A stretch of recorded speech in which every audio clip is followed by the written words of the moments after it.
You're listening to On Purpose with Aisha Codborn. Inspirational conversations with people bold enough to pursue their dreams. What can you learn from their journey to create your best life? Here's your host, Aisha Codborn. Hey everybody, and thanks for tuning in. As many of you know, last year I launched the first cohort of the Platform for Purpose initiative. And Platform for Purpose is about expanding the reach and the impact of everyday people who are doing amazing work. Look, everybody's not out here trying to be Facebook famous and Instagram icons, but they're doing good stuff. They are literally the answer to prayers of people who are out here hurting, and I want you to know them. And so today, you get to meet Elaine Cauley. She is a Legacy Consultant, and she's one of our Platform for Purpose collaborators. But here's why what she does is so important. Now, over the past month, I have personally had 3 relatives die. 2 of them young, in their 50s. And even though we know each of our days are coming, I mean, none of us are getting out of here alive, it's not something that most of us want to think about or talk about. But that's creating real drama in some of our families. And just think about it for a minute. Over the past year, have you seen a GoFundMe request, a car wash, fish fries, people out there who are grieving while they have to desperately work to cover the cost of their loved ones' final arrangements? We've seen it. And I tell you, that's not something that any of us want to be in a position to have to do or want to put our loved ones in a position to have to do. And if it's not about money, we've seen or heard or maybe even personally experienced family members who are fighting over funeral arrangements or their loved ones' belongings. It doesn't have to be that way. But the truth is, getting your affairs or the affairs of your loved ones in order, it can be overwhelming. I know, because I've been overwhelmed by it personally. But that doesn't have to be our story anymore. So today's guest, Elaine Cauley, is going to talk about how we can create what she calls your legacy plan. And she can literally walk you and your family through the process. No more fear, no more overwhelm, no more drama. Elaine Cauley is also a part of our upcoming book, On Purpose, Practical Strategies to Live Your Best Life. So stay tuned to get more info on the launch of that book. But for now, let's jump into our conversation with Elaine Cauley. Thank you so much for being here with us, Elaine. The information that you have to share with our audience is so critical, and I'm so glad that you're here. But let's take a step back and just talk about what you do. You're a legacy consultant. And when a lot of people hear the word legacy, they think, oh, that's for rich folks. A legacy is the people that are getting their names on the outside of buildings. They're the ones writing the big checks and getting scholarships named after them. That's legacy. But it's so much more than that in the work that you do. So when you're working with people to create their legacy plans, what's your focus? My focus is to help them see the things that may touch other people's heart. Once you see that, you'll see that it's not about the buildings and it's not about the numbers on the bank account. Don't get me wrong. Money is good and can be very useful, but there are some things that money can't buy. And there's some things that when you're gone, money cannot replace. And so I help you find those things, pinpoint it, and determine who, what, when, where, and how. We know one of the reasons that people, particularly, I'm just going to say people of color, shy away from these discussions is because, we think if we talk about what's going to happen when we die, it's like, oh, if I talk about it, then I'm going to walk out there, get hit by a bus tomorrow and going to die. That is crazy. But it really is. It really is. Believe it or not, we don't have that much power. Yes, we're taught that our words are powerful and that we can speak things into being, but there's some actions that would have to go along with it to make that happen. But let's flip that and say, what if it does happen? Are you ready? Have you prepared your family? I tell you, one of the things that I think about too is, when you look in contrast for, a baby being born, we have 9 months to prepare for a baby being born. We have baby showers. Now people are doing reveal parties and just all sorts of stuff. And we Yes. take classes and we buy things and we do all this stuff in preparation for life. Mhm. Even somebody getting married, people will spend months, even years sometimes. There are little girls right now planning for their weddings when they grow up, setting up Pinterest boards.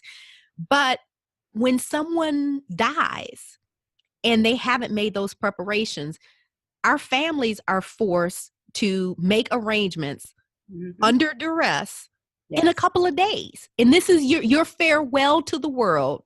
Last opportunity for everybody who loves you, respects you, cares for you to be able to come and say goodbye. And we're forcing families to pull that all together in a couple of days while they're just going through it. And not just pull it all together. There's other decisions that have to be made. And you're forcing them to make decisions that in your heart you already made, but you didn't put it on paper. And so you're making them choose, right? Do I choose to be the person to just say, okay, let whatever happen, happen? Or do I choose to be the person say, that was my father. I deserved his wedding ring. I was the firstborn, so I deserve this. Those kind of things don't have to happen. Granted, some families may disseminate things peacefully, but why take a chance? Make the decision for them. One of the things that I've seen when it comes to that is that people are kind of taking the easy way out because they don't want to have those conversations. They don't want to put those things in writing. And so it's just like, well, I'll just let them deal with it when I'm gone. I'll be gone anyway, so it doesn't matter. Yeah, is that really the legacy you want to leave them? Is that really the last thought you want them to have of you? That you really didn't care? That you chose to just let them deal with it? I'm dead, I'm gone, let them just deal with it. Is that really, I would almost wager to say that is not what the intentions of the heart is. And it's okay. You're still going to have some people that are not going to discuss it with you. That still is not going to stop you from showing love to them, that you handle things yourself. Right. Right. I mean, that's the reality. Like you said, it's not most people's heart to do that. I mean, because from the outside, we could say, okay, well, that's selfish. And that's not most people's intent, but it can be overwhelming for a lot of people. It can. The fact is that they say that most of the time out of fear. Yeah. Because they still have fears about the discussion. They still fear that, oh, I haven't done enough in life to leave you anything. They still have the fear that if we talk about it, I may pass sooner than I plan. So a lot of times when people have that statement, oh, whatever, I'll be gone, they can handle it, it's based out of fear that they already have in their heart. The more we come together and talk about things, the easier it's going to be. The one thing I have learned is that when we come together as a group, we're more powerful. When we're on the same page, when we are supporting each other, we seem to pull up the strength that's needed to accomplish things. So how did you get into this work? I don't know that anybody just wakes up in the morning and thinks to themselves, I'm going to help people make preparations for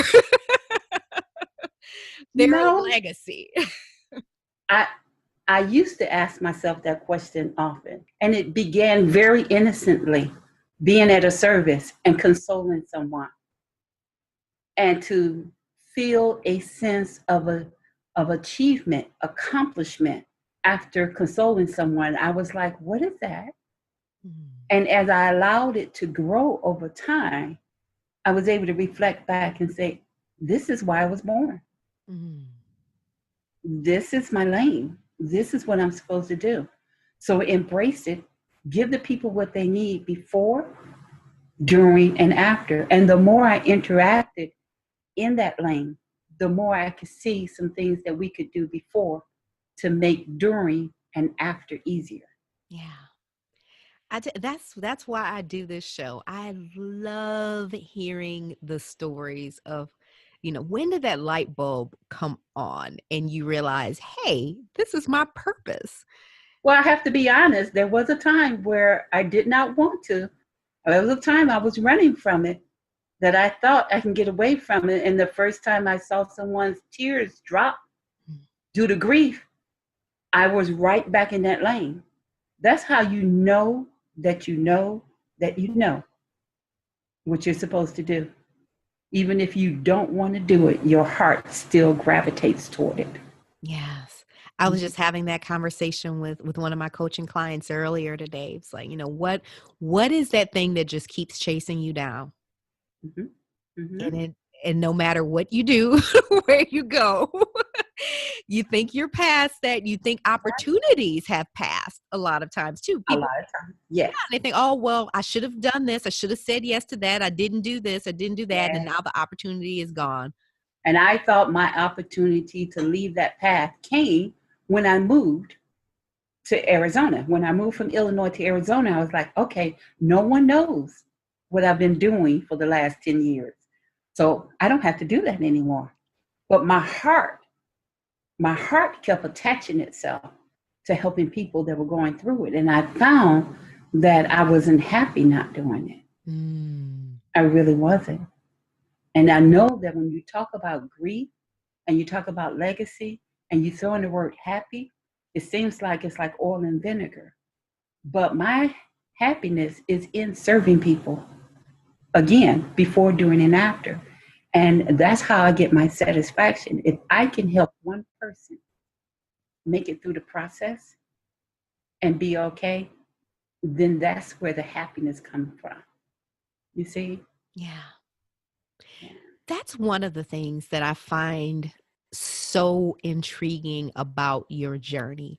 It started out consoling people who were going through grief, and your work has evolved to helping people and families be better prepared so that the families, the loved ones that are left behind, don't have the burdens that you've seen over the years. Yes. A prime example is when my mom passed, and I do miss that woman dearly. When she passed, she had everything laid out, every T crossed, every I dotted. That the day after her internment, our grieving process started.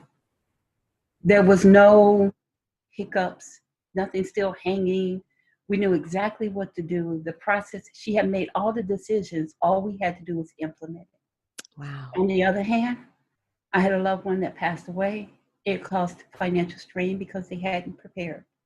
It caused squabbling in the family because designations hadn't been made. And the truth is, he never told us what was going on with him physically. So we were caught off guard that he had transitioned in the very beginning. Oh, So wow. the drama continued to the fact that everybody had financial burdens and cleaning things up. Grieving process couldn't start for 3 months. Oh, wow. And now I'm thinking about some of the people that are still struggling with grief. And I look and I say, what was the missing puzzle piece that would have helped them now? Why are they still deep? Now, I miss my mom, and the grief process is a cycle. So you're going to have moments. But to be deep into grief where you are not able to move forward in life 2 years after someone passed, that makes me wonder what was missing in the whole process. So let's talk about the process and some of the things that you've put in place to help people. You're the author of 2 books specifically aligned to this. My Will Be Done, Preserving Your Legacy, and the companion workbook along with that. So when you wrote those books, what did you want to help people accomplish? It had come to a point where I was struggling because there were so many people and I couldn't touch them all at the same time. So I said, if I write it down, then it can go all over the place and help people be successful. That's how it began, writing the book, putting it out there. And there was a young lady who came to me and said, I have your book. I read it, but I'm still stuck. And I'm like, well, tell me what's going on. And they were like, I need more. So I'm thinking we put a workbook with it, right? And you can go and you can work it out on your own step by step. It still wasn't enough. Birthing out the workshop to go along with the book and the workbook, I think was the best thing that I could have given someone at that time, because they not only had the book, the workbook, and get to hear some of the stories that I had able to share, but I also brought in an attorney, someone spiritual leader, and a financial advisor. My goal is to bring all the tools to the table so that you can spend less time looking for what you need and more time implementing what you need. Excellent. Talk to us about the workshop.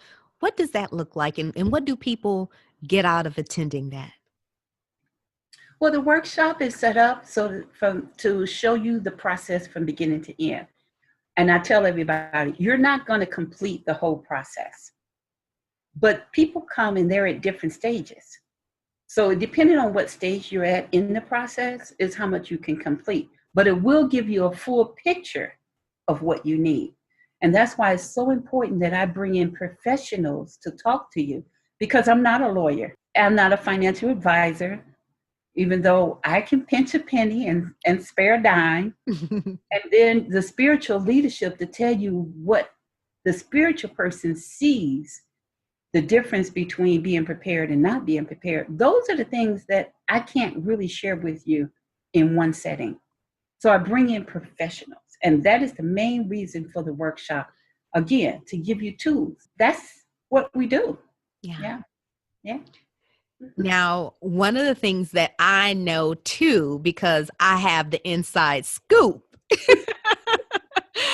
is that you're getting ready to also launch a coaching program. And that's what I need. Like, I'm going to be your first client, because I'm one of those people. I'm just going to be honest here. I'll come to the workshop. Yes. I'll look at the papers. I'll sit there, and then you say, okay, now I should go home and do this. And it sits in the backseat of my car for the next 3 months. So I need somebody to walk me step by step and hold me accountable to that process. And that's what your program's going to do now. Absolutely. Absolutely. I'm actually really excited about this because it gives me a chance to really touch people one-on-one. And I love that. But the bigger picture is there are many people out there like you, Aisha.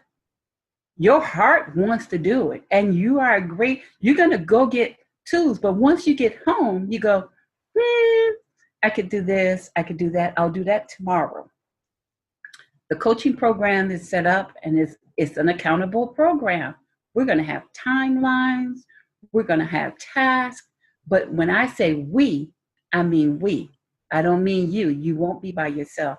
I'll be with you all the way. I will connect you with resources, because again, I'm not a lawyer. So if we need a lawyer's information, I'll connect you with lawyers. And these are people that I have vetted and trust. I'm not going to just give you just anybody. Yeah. Why? Because I love you enough to start this process. I'm going to love you enough to finish it. So that is the coaching. I'm going to be there for you. We're going to walk through it together. And I am going to give you everything I have so that you can finish. That just that alone takes so much of the weight off of it, because it feels so overwhelming. There's just so many steps. And can I tell you a story? Yes, please. There was a young lady who caught me one day. I was leaving church, caught me in the parking lot. And she says, I bought 3 of your books and 2 of your workbooks for myself.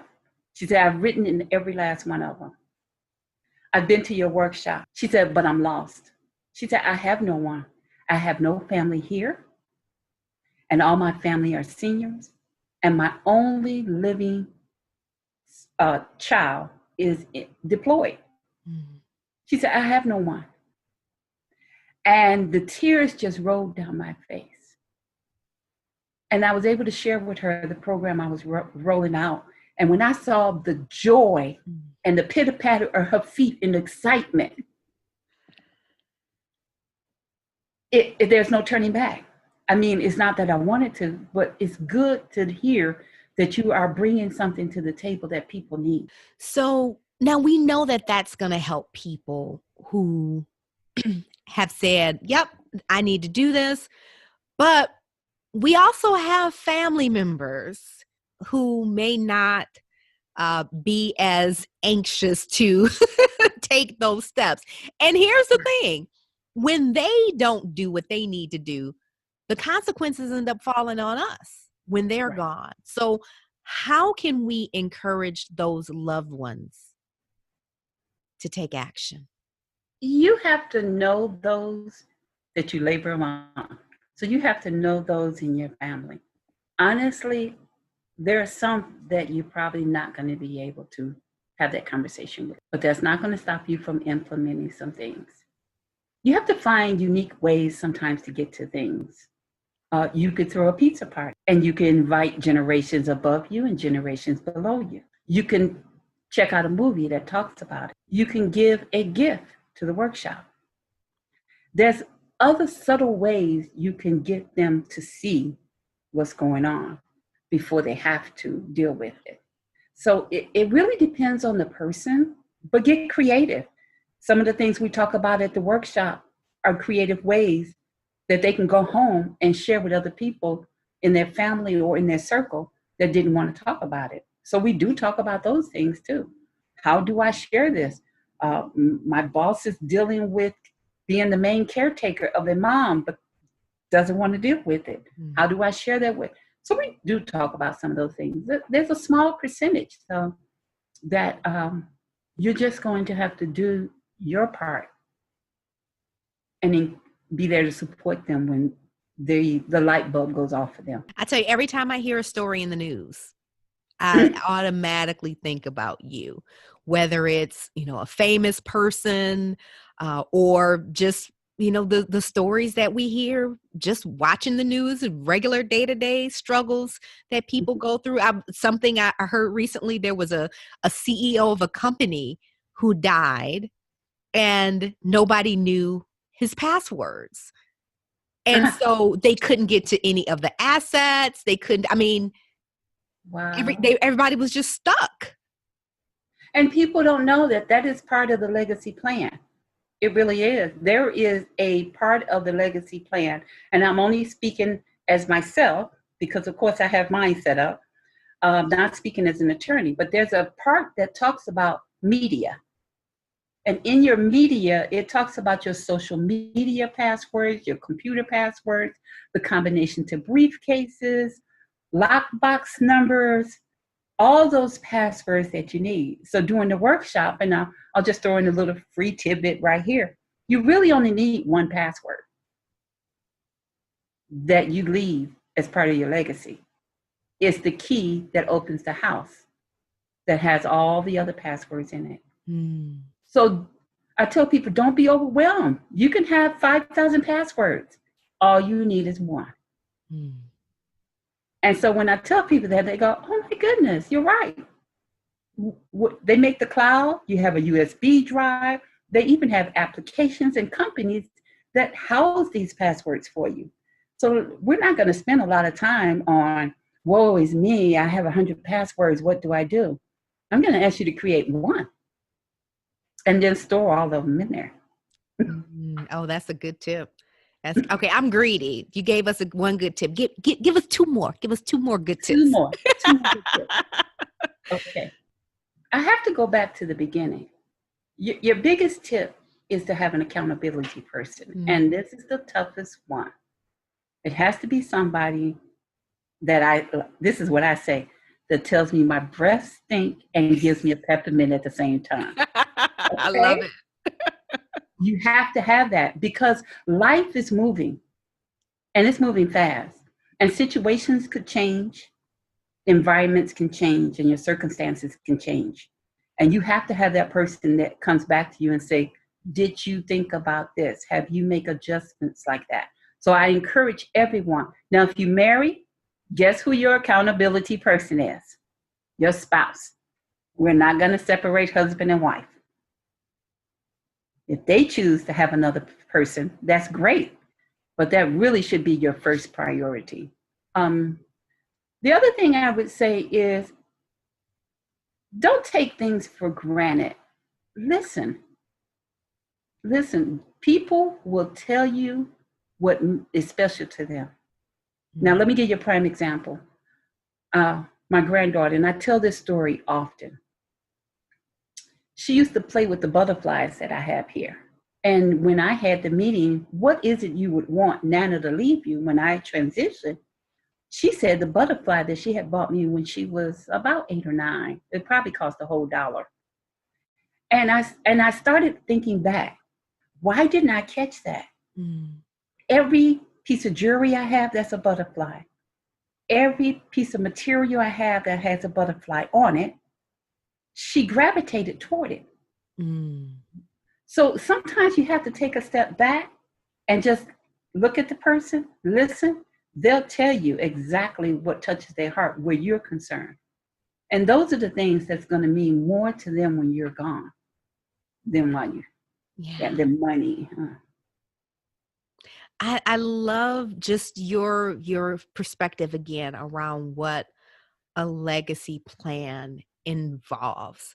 It isn't just the money. It isn't just the funeral planning. You know, like you said, it's those little things that you know will put a smile on the face of the people who are in your life, and thinking enough of them to put that in writing. Yes. So, I mean, I just to think about that, you know, if you lose a loved one, and it doesn't even have to be a family member. I just think about some people who are special to me. You know, just imagine, or the people that you're special to them. And imagine, you know, when you're gone and they find out and they're heartbroken, and then somebody says, "Oh, well, you know what? Elaine wanted you to have this. Aisha wanted you to have that." Oh my goodness. Yes, You you thought just about nailed it. me? You nailed it. Those things Oh, happened. I've seen them happen, and I've just been so ecstatic about it. When my mom passed, going through her things, we found a card she had written to me for my birthday, and she passed in December. And she started writing this card for my birthday. And I'm not going to go into some details because it was prophecy. And yes, I'm still waiting for the prophecy to reveal itself totally. But it touched my heart that when God was giving her some information about me, she started writing it down. And we go, "What is this card with my name on it?" And open the card down. And my sisters go, "This is yours." And I started reading it. So that's very important, what you just said. Very important. wow. And when you think about it that way, it's not so heavy. It's not so stressful. And then knowing that you're there to help people through that process, it can be something to celebrate. Yes. Yes. And again, like I said, this is not just in preparation. The people that I touch in life, I plan on always being there for them. It doesn't matter what stage they're in. It doesn't matter if I get a call tomorrow and they're midstream grief. I plan on being there for them. And so that is the path that's designed for me, and that's the path that I'm embracing. And so it's very important that people get that. And they can't get that all the time just from the workshop or just from the book. And that's why the consultant was set up, because some people need that one-on-one special touch uh, to help them get to the end. Yeah. Mhm. I tell you, just from a very practical standpoint too, or economic standpoint, I would imagine that being able to go through the front end of that process with you could make the other pieces less expensive. So if you need to work with an attorney, you need to work with a financial planner, and you've got some sense of what that conversation needs to look like before you have it, Yes. it could definitely save you a lot of money and time. Yes, absolutely. And time is money, Yes. because the more time that you're spending doing something, you could be making money. Let's be honest. Yes. So it's going to save you both. Yeah, that's part of the goal. That's part of the goal, to have all the information that the attorney is going to need on your first visit. Yeah. Okay, so maybe you have something that's missing in a second visit, but think about the hours that it's going to save with them sitting up there telling you what's missing. I'm trying to help you get it all together so that your first visit is a very successful and enriching visit. That's good stuff. Okay. So, look, I'm keeping track. I asked you for 3 tips. I'm being greedy.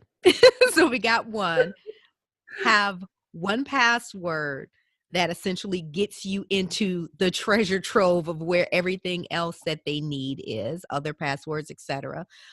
Having that accountability partner so you actually stick with it and complete the process. If you don't have an accountability partner, they can work with you and you can be that person for them. Absolutely. And so give us one more tip. Take time for yourself. Mm. Take time for yourself. Um, Even for myself, you would think that it would be easy to sit down and discuss these things and set things up. But I am human, and so are you. Mhm. So let's face it, it's not easy. Some of us can give it 50%, some of us 75. You have to make time for yourself. You have to celebrate. When I say take time for yourself, I want you to celebrate every legacy step you make. Mm. It could be something as simple as an ice cream cone. It could be going to the park. It could be saying, oh, today I'm just going to listen to music. I don't want people overwhelmed. So through the process, we built in celebration days. Mm. We're going to celebrate every milestone that we make on this process, because it's not supposed to be sad and gloomy. Yeah. It's not supposed to be overburdening. So what I'm teaching people is now to look at the legacy and the grieving process a little differently. But let's celebrate the legacy process all the way. Yes. And as in the coaching program, it's going to be a requirement. It's not like all of it is going to be pencil and paper and work, work, work. We are going to celebrate, and we're going to stop and celebrate every milestone that we make. So to that in a nutshell, that would help you with the longevity and the success rate of accomplishing what you need. Yeah, that is so important. I mean, just two things in there. One, just knowing that you don't have to be overwhelmed by trying to get through the entire process in a day. I mean, we've all heard that quote. What's the best way to eat an elephant? One bite at a time. Right. So you have laid out the process for us to be able to. Here's a bite. Here's a bite. Here's a bite. So you know exactly what to be doing to get all the way through the process. But as a longtime coach too, I am big on celebrating those wins, because we beat ourselves up over the things that we don't do or the deadlines we don't make. And Yeah. so to be able to celebrate those wins, no matter how small they are, that's important. And we need to do And that. you are really big on that. Thank you. Well, you all give me a lot to celebrate. So I love that. So let's just talk about, how folks can access the resources. We've got the book, we've got the workbook, we've got the workshop, we've got the coaching and consulting. You come out and you do workshops.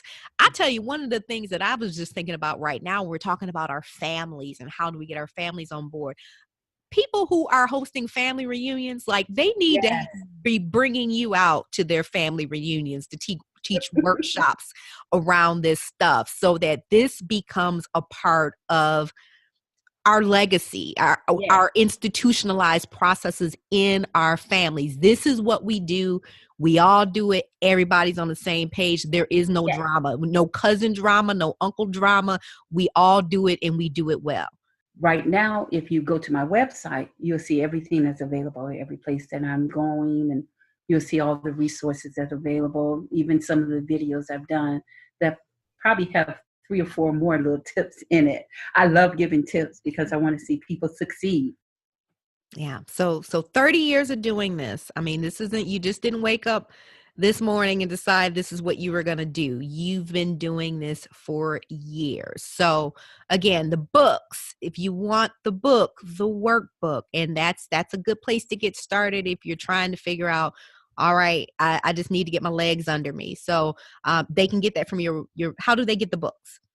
They can get the books off of Amazon, or they can get it off my website also.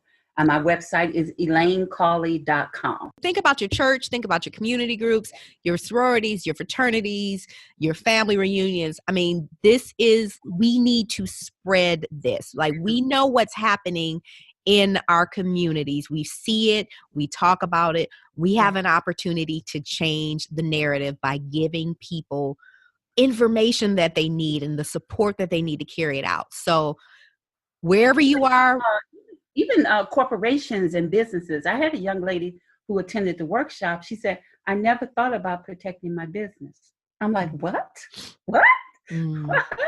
I mean, you've built this business. You've had this dream, or you've created this thing. What if, it was the light bulb or the wheel, and then you decided, you didn't protect it. And so then that invention went on for someone else to get credit after you left. We don't want that. The story you just told about the executive that passed away and didn't have passwords.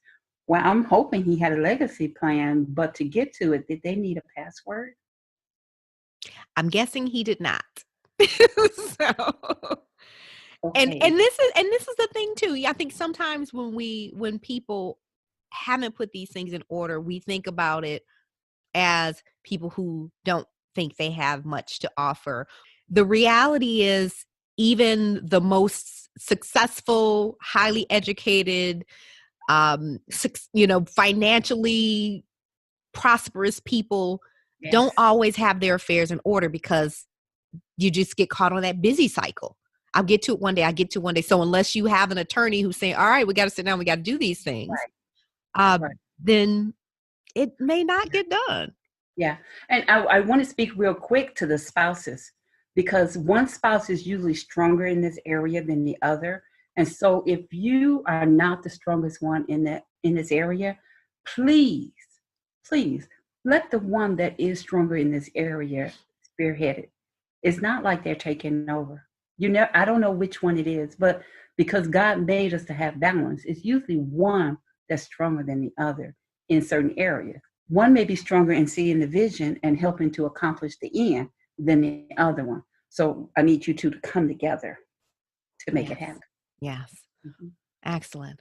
So go to your website, elainecauley.com. They go there. If you click the contact link, I believe it is, they can submit their information to find out how they can bring you to speak or how they can work with you in the coaching program. Absolutely. The contact tab is great. If they're interested in the workshop, they can bypass even the contact. They can go straight to the workshop tab and register there and see the information there. I'd really look forward to meeting and seeing different people along this path. And I really look forward to hearing if indeed you contact me and it's through this podcast, please let me know. I would love to share with her that someone through this podcast made contact. So help me get my brownie points, y'all. I like brownie points. So reach out. and she deserves the brownie points. So, and there's something else that folks can access free. On your website, you have a legacy planning worksheet, just to help people start to line out some of those things that they need to get in order. So they go to elainecauley.com/download. They can Yes. access that, correct? Yes, they can. And it is a free form. It's just a little tidbit to show some of the things, just in case, because I don't know where you are on the journey, but it's like a cheat sheet to show you some of the things that you need to take care of, or some information that you'll want to make sure that you have available. Excellent. Excellent. Yeah. So Elaine, one final thing that you would like to leave with our listeners here today. Love your family enough to do this. Love them enough. When I think back, as much as I miss my mommy, she loved me so much that she sacrificed her feelings to make sure that I only have to deal with grief. Yeah. So my last tidbit is to love them enough to do this. Well, thank you so much. Thank you for doing what you do, helping us to love our families enough to get things in order. It doesn't have to be scary. It doesn't have to be overwhelming. It can actually be a fun, enjoyable process. And we're so grateful that you're living on purpose so that you can help us to do the same. Thank you so much for having me. And Team Legacy all the way, people. I look forward to seeing you at the finish line. Be sure to subscribe to On Purpose with Aisha Codborn and leave a review on iTunes, Stitcher, Google Play, or wherever you listen. For links to the resources mentioned and previous episodes, visit onpurposepodcast.com.